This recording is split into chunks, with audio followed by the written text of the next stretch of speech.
Hello there, John Kuturillo here, the counsellor of your listener. Thank you for joining me for another episode.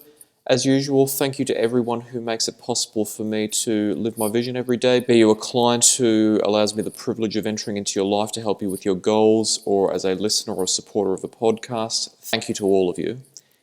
Today I'd like to discuss the concept of authority and specifically some of the misconceptions that people have about authority and often how we take authority for granted and take it as a natural phenomenon when much of it is an illusion constructed by humans.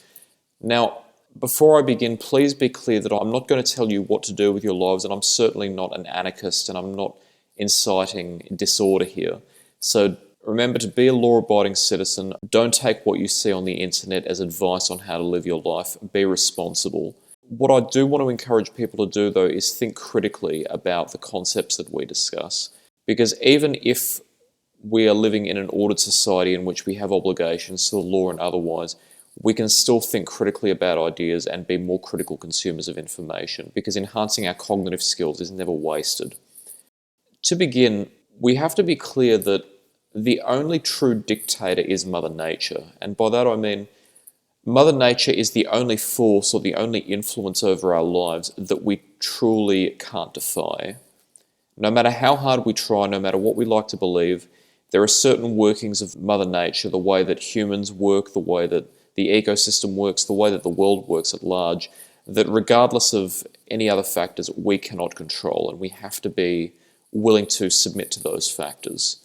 But much of what we consider to be forces that control us, that is to say authority, the rules that people create in governments, bureaucracy, other sources of what we perceive as authority or sources of control over us, are actually invented.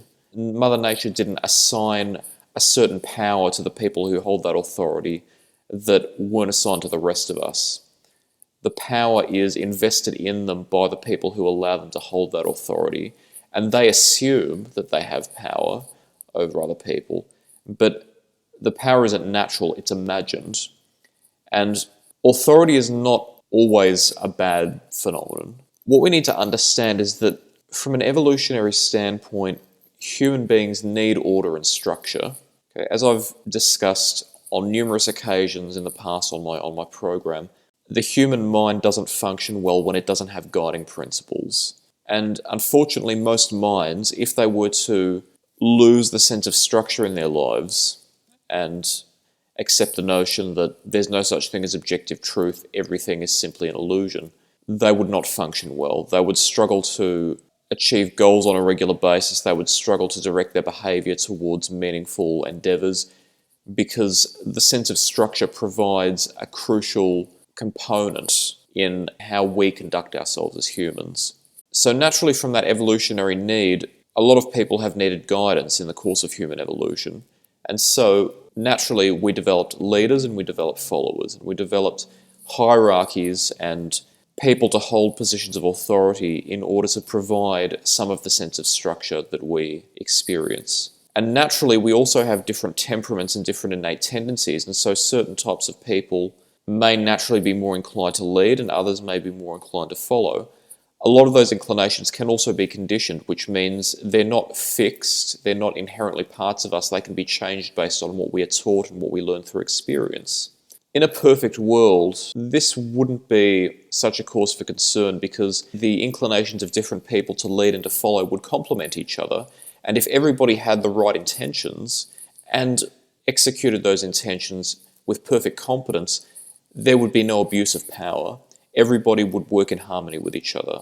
Alas, we know that that's not the case, and we also have a tendency to distort what we perceive, usually without realizing it. And so over the course of human history, as we have so long been exposed to the idea of authority as an inevitable part of life, we are led to believe that it is a natural phenomenon. But as I said, human beings don't inherently have authority. We create the idea of authority in our minds, and then we assign it to people, and then we accept it as just inherently true. The problem is we then fail to question what authority should and shouldn't do, or what they can and can't do. Now, one of the problems that interacts with the misuse of authority, or the downsides of authority, is a phenomenon known as cognitive dissonance. And cognitive dissonance refers to our tendency to want to make what we do, that is our behaviors and how we think and feel, our mental processes, consistent with one another. We like to have a sense of structure, a sense of order, and a sense of consistency in our lives. And so if our behaviors are inconsistent with our thoughts or vice versa, we may either change one or both of those factors so that they are consistent with each other, or we may essentially create excuses in our mind for why they're not consistent. And sometimes those excuses can then lead us to change either or our behaviors and our thoughts for the worse instead of the better. And so as it's relevant to the issue of authority, oftentimes the rules or the norms that we assume are natural or truthful, they're not necessarily sensical or justifiable.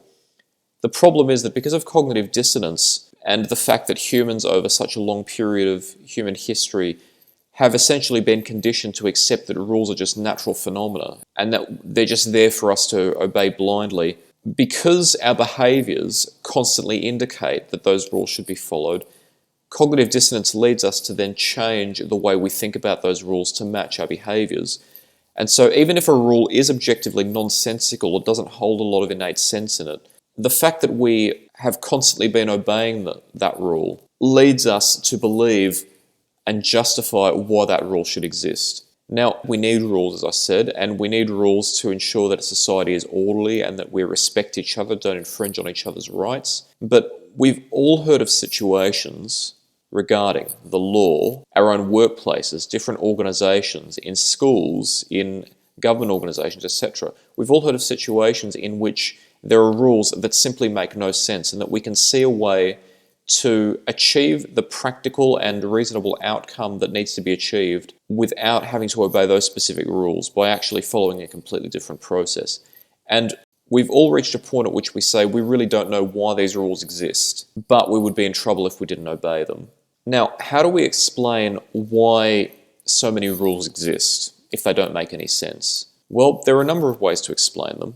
Think about the amount of influence that particular entities like governments and large corporations have to have over the people for whom they're responsible. A government's responsible for an entire society.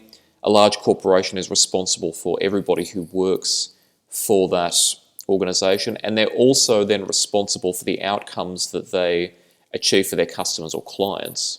How difficult do you think it would be in any instance in which you are responsible for a large entity and you have governance over a large number of people in a society to be able to help everyone reach the point at which they could function entirely independently and do everything in a reasonable, appropriate fashion without having rules? Especially think about hiring. When a large corporation hires, think about how many people work for those corporations. How much effort would they have to spend to find people who basically could function completely independently?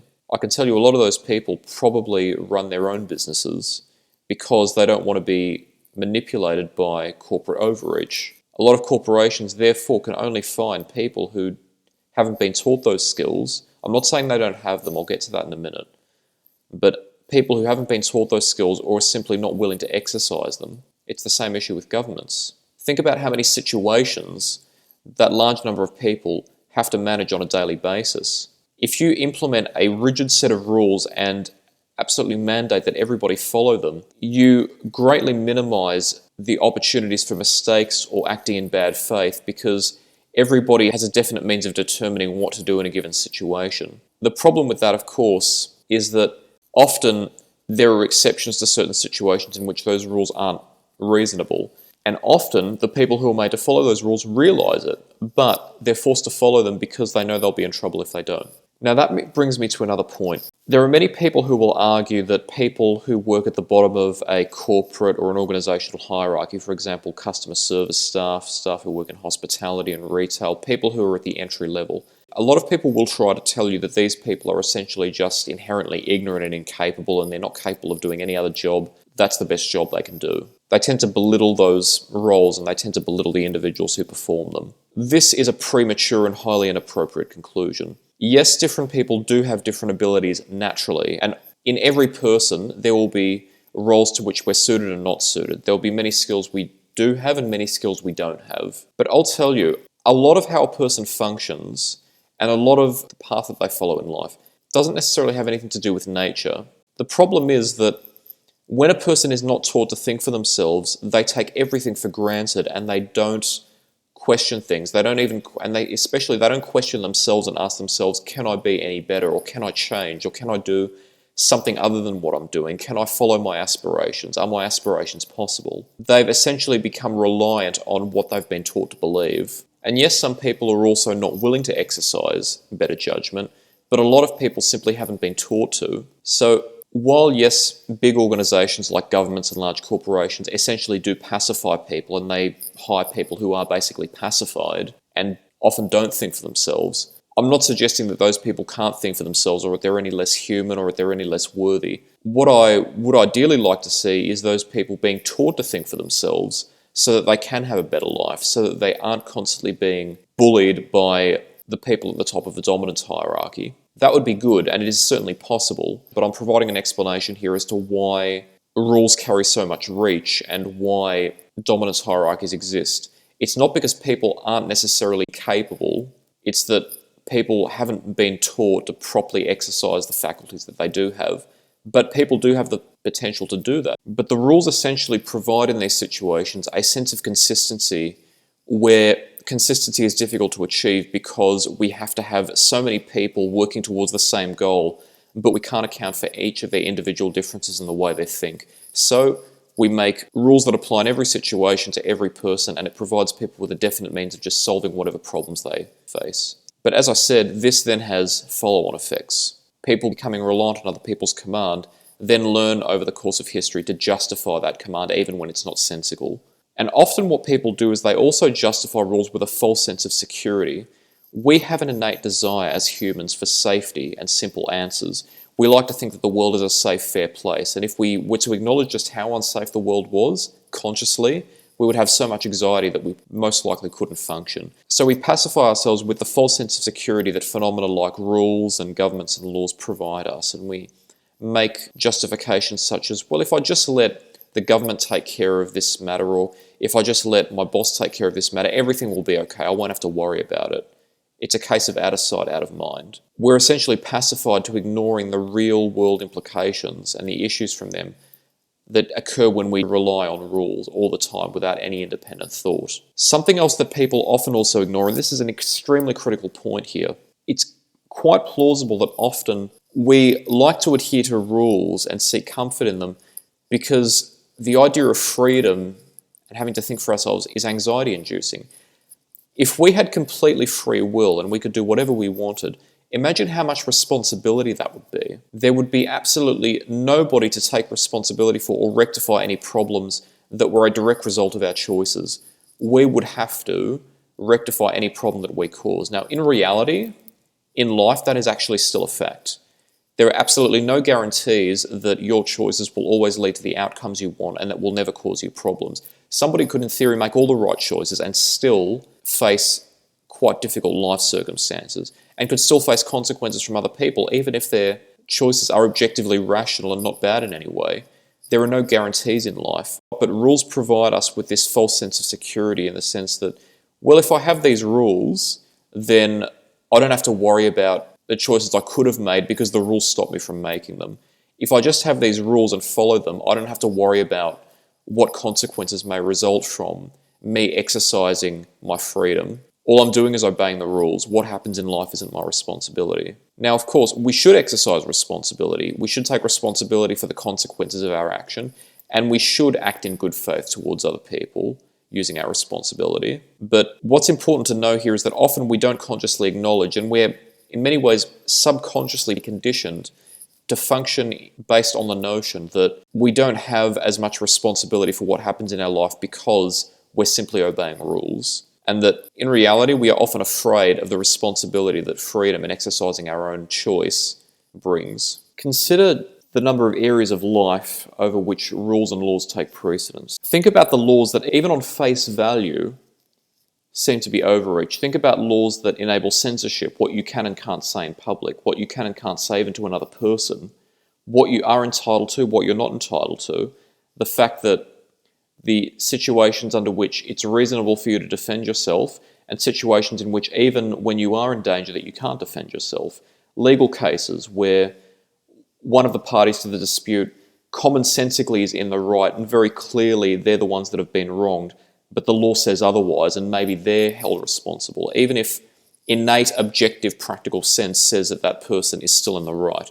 Think about the number of times you've dealt with an organisation where they may have done something wrong or you may need something done and the solution is quite simple, but they say, I'm sorry, the solution's going to be more complicated because we have to obey the rules. What's frightening is that throughout history there have been people who have actually advocated for governments and organisations to have rather tight control over people's private lives. And when people object to those rules and state, this is overreach, we don't need this level of control, we can think for ourselves, we are quite capable of being good functioning human beings without those laws, and quite correctly shown people, these laws are born of people's desire for control, not for our best interest. They become admonished and get labelled. They become labelled as anarchists. They even sometimes get labelled as fascist, believe it or not, which is ironic considering that fascism involves overreach with rules and laws. They get labelled conspiracy theorists. They get labelled rebels. And all because people often haven't been taught to think critically and all they know is these rules exist, therefore they must be natural, therefore I must obey them, and anyone who thinks otherwise is my enemy. There are certain laws and rules that do have intrinsic value, but what we often don't study, and this is something that often isn't taught in schools, is that truth and logic are actually quite objective. They're not, if you analyse them at an objective level, they're not actually based on perception, they're based on intrinsic value. I made an episode of my program some time ago on this idea, but there are certain ideas that are reflected in laws because they are intrinsically true. For example, in developed countries, murder is illegal. People's opinions don't make murder bad. Murder is objectively bad. All right, I'm not going to spend too much time on the logic of that, but there are certain ideas that are just innately true.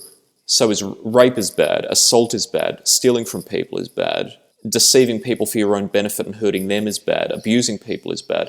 These ideas are intrinsically bad. There's no way to justify the logic in that other than the ideas themselves. And this is where certain schools of thought like Western science fall short because they require us to justify everything using ideas other than the ideas themselves. Some ideas are self-justifying, and because people find this so difficult to understand, they try to negate it and say, well, just because a rule doesn't reflect this idea doesn't mean it's not true, it just means that the law must know better. Well, the laws regarding ideas that are intrinsically true, they make sense. But there are a lot of laws that posit ideas that aren't intrinsically true. And the problem is that even though in theory it's possible for every person to be an independent thinker and for us to self-govern, it's not going to happen.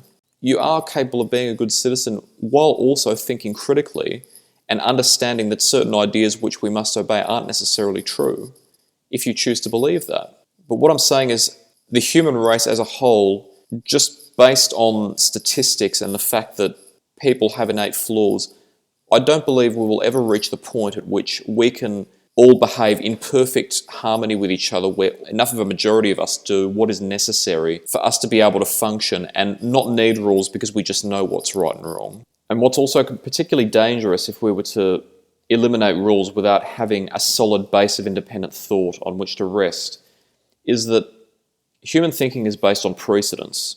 And so if we eliminate order without replacing it with anything, effectively what that will teach people over generations is that society should be disorderly and can be disorderly. That will most likely cause us even bigger problems than the overreach of rules and laws. And the problem is that in almost every case, if not in every case, the people who seek such power that allows them to have overreach don't have good intentions.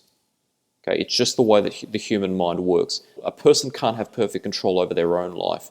So how misguided, how distorted, and ultimately how evil is it to think that a person is justified in controlling other people's lives? Again, humans do have a lot of capabilities. We are capable of thinking independently. If we look to objective truth, we could be a perfectly ordered society in which everybody acts with the best intentions and with the correct actions towards one another. But it's not going to happen. So thank you for joining me for this episode. As usual, never take what you see on the internet as advice, And I implore you to be a law-abiding citizen, to follow the rules even if you don't agree with them. If you have any ideas about what you'd like to hear on the program, or you disagree with something that you heard, or perhaps you agree, I would love to hear from you. Feel free to contact me, and I'd love to discuss having you as a collaborator or as a guest. And until next time, take care.